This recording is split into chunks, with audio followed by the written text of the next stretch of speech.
Porque recentemente tivemos a Vision FT, que é mais um salto de tecnologia ali. Pode meter um gole d'água aí se quiser. Tivemos mais um salto de tecnologia ali dentro da linha da Fueltech.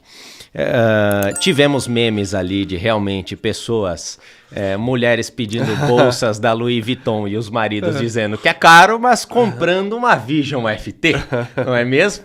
Mas... E aí, vai rodar CS? Vai rodar Counter-Strike? Na verdade, assim, ó, a gente meio que... A gente fez de novo um hardware agora, da 700. Para quem tem um pouco mais de curiosidade, assim, a capacidade de processamento, a gente pode processar vídeo, a gente pode botar inteligência artificial, a gente pode botar processamento de vídeo assim, de altíssimo nível, capacidade de processamento. A gente tem não só o número de entradas, saídas, a gente tem entradas que tem 400 kHz de frequência. 400 kHz é 400 mil Hz de capacidade de frequência. A gente consegue ler um sensor de pressão de cilindro e ler a pressão por cilindro em 0,1 grau de posição do virabrequim.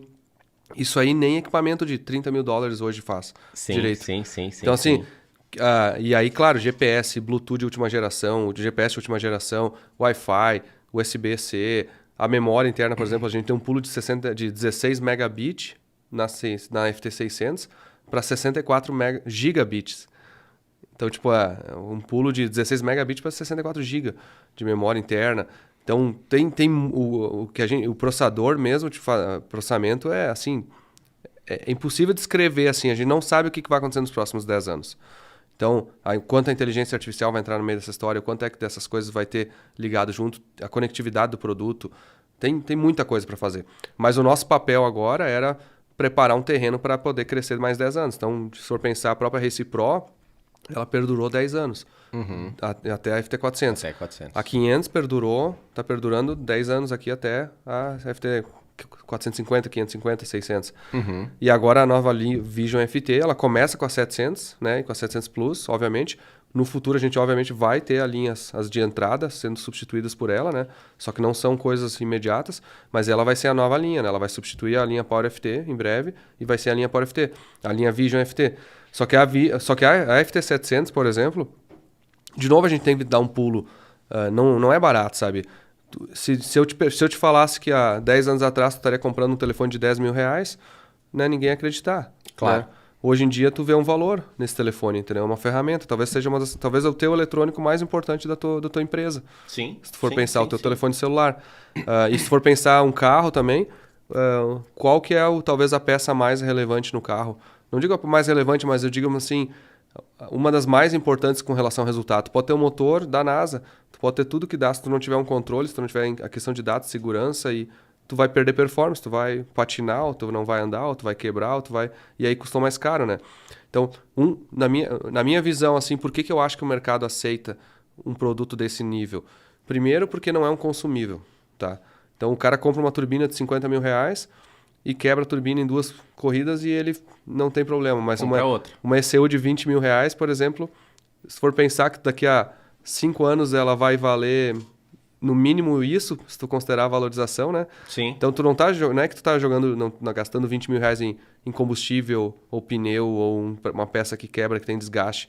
Tu tá comprando um eletrônico que vai, inclusive, ter valor de revenda. Tanto que hoje, se tu pegar uma uma FT500, a gente lançou ela, se eu não me engano, por $3 mil e poucos. Tá? Sim. É provável hoje que uma 500 no mercado vale $3 mil e poucos usada. Até esses dias eu fui... Eu quando eu vi o componentezinho solto da minha, eu falei... Puta, meu, agora me lasquei, vou ter que arrumar uma outra. Fui atrás, primeiro, que é difícil de achar, porque quem tem não vende, né? E quando acha é isso, é preço mais caro do que era o preço de venda dela. Então se tu for pensar, primeiro não é uma despesa, assim, ele é quase uma poupança, um investimento. Sabe que aquele produto tu vai... Olha lá, dicas de investimento com o Anderson Dick, aqui diretamente, olha lá. Ele vai, o primo rico, quem é o primo rico perto ali do Anderson? Inclusive até vi uma publicação lá dele esses dias lá, né? Ah, sim, da Lamborghini, né? Eles nunca vão entender a gente, né, cara? Eles nunca vão entender quem gosta de carro, né? Mas então, se for pensar assim... E aí tem outros fatores que é o seguinte, o mercado... Até vou dizer uma coisa, o mercado brasileiro está mal acostumado com o preço de ECU. E nós somos os culpados. porque a gente começou a fazer um produto cada vez melhor e nunca atualizou o preço. Se for pegar na década de 2000, a gente foi melhorando o produto, melhorando e lançando novos e o mercado brasileiro é o único lugar do mundo que a ECU é mais barata que um turbo. Entendeu? Se tu pegar nos Estados Unidos, Sim.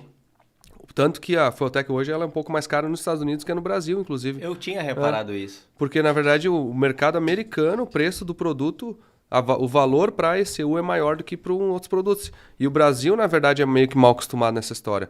Então, tem uma distorção aí, sabe? Só que isso, beleza.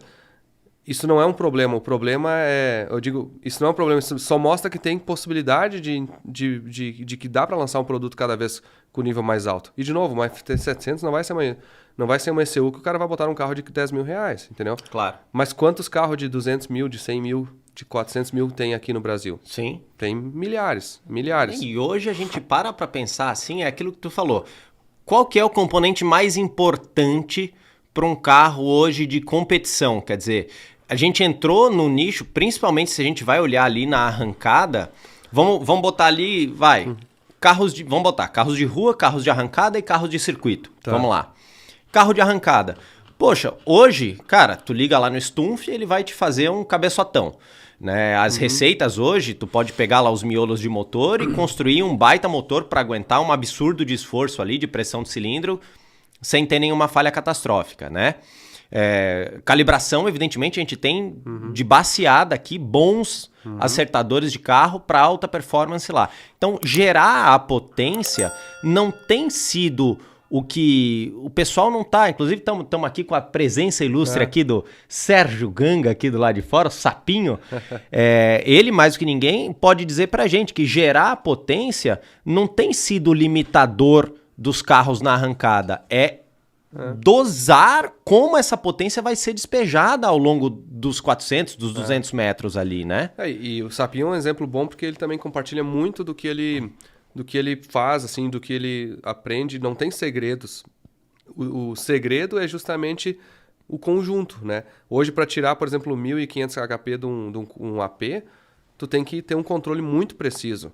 E tu tem que ter um acompanhamento muito preciso. Tu tem que ter uma eletrônica que consiga te propiciar esse acompanhamento muito preciso, porque tu tem que te adequar a certas condições. Se tu tiver pobre, obviamente vai estragar. Se tu tiver rico, vai estragar também, porque tu começa a ir num nível que tu não tem um lado seguro, tu tá no limite. O volume de combustível lá dentro é... E aí tu começa estratégias de troca de marcha, assim. Hoje a gente percebe, por exemplo, quão relevante é a estratégia da troca de marcha, quão relevante é aquela queda do motor, como é que tu analisa, por exemplo, inclusive dados do motor como pressão de óleo, ou a pressão do cárter, tu consegue identificar vazamento de cilindro, EGT, qual a informação que te traz, obviamente a sonda. Então hoje cada vez tem mais informações que te propiciam a descobrir, inclusive, por que o motor teve uma falha e digamos assim, como é que tu vai evitar aquela falha depois, seja com uma modificação no projeto mecânico ou seja com uma modificação do conceito de acerto.